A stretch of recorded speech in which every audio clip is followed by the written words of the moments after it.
everyone, respected teachers and my dear friends. My name is Songita Mahato and today I am going to present a PPT presentation on the topic post-active phase of teaching. And this presentation will cover its meaning, key components, importance and evaluation as a core activity in this phase. So before getting into the topic, we have to know that teaching is not completed when teacher delivers a lesson. But a good teacher always reflects on their teaching practices and helps students for their betterment. So this is all the post-active phase is about. Now before getting into the topic, we have to know that where this phase fits in the teaching learning process.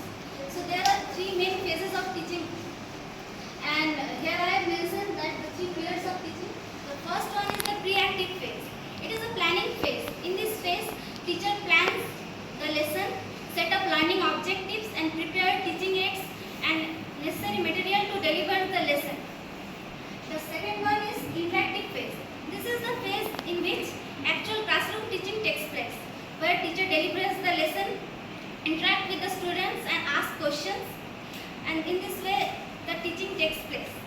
And the third and our topic is the post-active phase. In this phase, teacher reflects on their teaching strategies, evaluate students' learning outcome and plan for the further lesson. So now we have no disposition. Now we will discuss about what post-active phase actually means. So post-active phase comes after the completion of the teaching.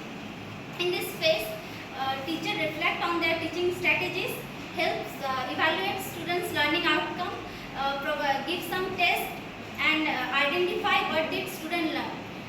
For a easy way, we can understood that in this phase, teacher answer few questions. What are they? So they are the what did student learn? What should I do next time to make the learning more better way? And in this, for answering this question, teacher maintain in this phase. So, for example, while teaching water cycle, if a teacher asks few questions and if student answer them correctly, then teacher might conclude that the student understood the topic. But in this phase, if students are confused about some topics like condensation and evaporation, then teacher correctly knows that at which part or at which chapter they need further revision and they need individual help. Now we know that what post-active phase means. So in this phase, it has few key components. We will know about it one by one. The first component is evaluation of students' learning outcome. So in this phase, teacher asks some quizzes and provides some question worksheet. In this way, they can check and evaluate students' performance. Next one is providing feedback.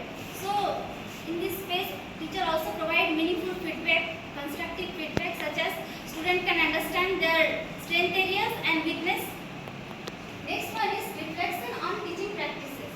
So not only the students, the teacher also reflect on their teaching strategies, or let's say some student could not answer properly at a certain topic. So teacher might take that as a note that he or she need to improve their teaching strategy, or they can prepare some model or elaborative video next time for better understanding of the students. Next one is identify learning difficulties. So we all have know that all students learn differently. So by giving some questions, they can understand, teacher can understand that the learning difficulties faced by individual students. Next one is planning and executing remedial techniques. So as I have said earlier, each student understand differently, so it can arrange extra classes. Teacher can arrange extra classes for remedial teaching for the student who need extra support. Next one is record keeping and documentation. This step is also important because it can maintain the student record so that a continuous evaluation can take place. Now that we know that this phase is so important, so we will discuss about the importance one by one. First is it helps in accessing students' learning outcome. That means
and it maintains the teacher-student relationship in an effective way.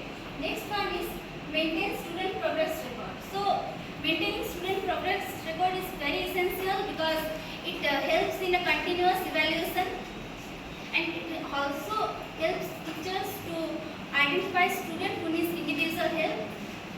Next one is ensure professional accountability. So while teachers reflect on their own teaching practices, it ensures the professional accountability. And last is support learner-centered teaching. So while doing all this process, it always support the learner-centered teaching, and in this way, teacher and student both are benefited. So among all these components, we all know that evaluation takes place as a main part in this process. So first, what evaluation actually means. Evaluation is a process of systematically collecting and interpreting data to determine up to which extent the learning objective has been achieved. So why it is the core component? Because it connects teaching with the learning experiences. So first, let's say while I'm teaching the quadrilateral, or let's say properties of parallelogram. So if my student could not answer some question related to a certain property, then I know that exactly at which part they need further revision, and I will set up my next lesson according to that.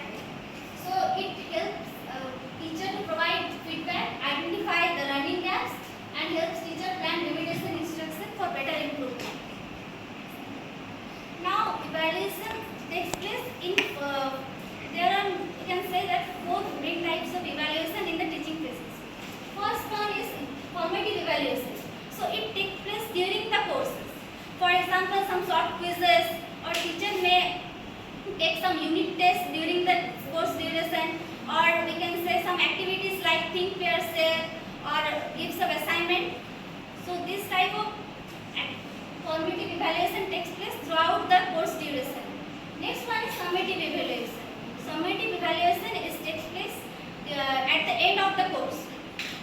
For example, unit test, it checks and maintains students' final outcome. Third one is diagnostic evaluation. It helps to identify individual learning gaps. Like let's say I am taking a reading test for the student to know that, and with the outcome of the reading test, you can know that if the student has a problem with the pronunciation part, or their understanding part of the chapter. Next one is self-evaluation. This is for the teacher. It also gives a place for teacher to analyze and evaluate their own teaching strategy for better improvement. Whether they can decide showing some model in the further lesson, or they can figure out some hands-on activity to teach properly. Next one is, so now that we have no types of evaluation, let's say why this evaluation phase is so important, or its role in this teaching learning process. So first one is determine the achievement of students' learning objective. So it can set up the learning objective as test score clearly says us about how much students have learned. Next one is evidence for teaching self-appraisal. That means teacher evaluate their own learning strategies, and up to that they can make some further modification in this sector. Next one is informs remedial teaching. So while evaluating students, teacher clearly figure it out those students who need individual help, as learning takes place as per individual students. So they can identify student who needs extra help or extra remediation after the classes. Next one is provide meaningful feedback. So it provides meaningful and constructive feedback after every evaluation. Teacher gives students collective feedback such that while solving some numerical, if the student forget to write units, then teacher tell them to write unit next time, because it is also essential. Next one is this lesson future planning. That means it also brings for the next lesson. After evaluating learning outcome for the previous lesson, teacher conclude up to how much student have understood. With this, it helps to teacher to plan the future lesson. Next one is identifies individual difference. As I have said that learning takes place in a differently for different students, as in the class we have many types of students, so it helps to identify individual difference. And next one is measure effectiveness of teaching aids. So while using teaching aids, there are many types of teaching aids such as chart, models, or some animated videos, or some flashcard. So while teaching by using them, we can figure it out which one is more essential or effective for a certain topic. Next is motivate student for recognition. Students get motivated through appraisal after any test result. The appreciation is important. Next one is enhance curriculum accountability. It enhances curriculum accountability because it helps in assessing program effectivity and help to reach the proper learning outcomes. Next one is it improves overall quality of education. So while doing this, it all share a common goal that it improves overall quality in education. And education for today and excellence for tomorrow. Next. So with conclusion, bring it up all together, we can say that post-active phase is not the ending of the lesson, it's the beginning of the improvement. In this phase, teacher plans and reflect on their own teaching strategy and help students for their betterment. So as John Dewey rightly said that we do not learn from experience, we learn from reflecting on experience. So with this quotation we can say that evaluation reflection helps teacher as well as student as well as teacher to understand and for betterment of the education, and while for further next teaching practices, this phase is very important.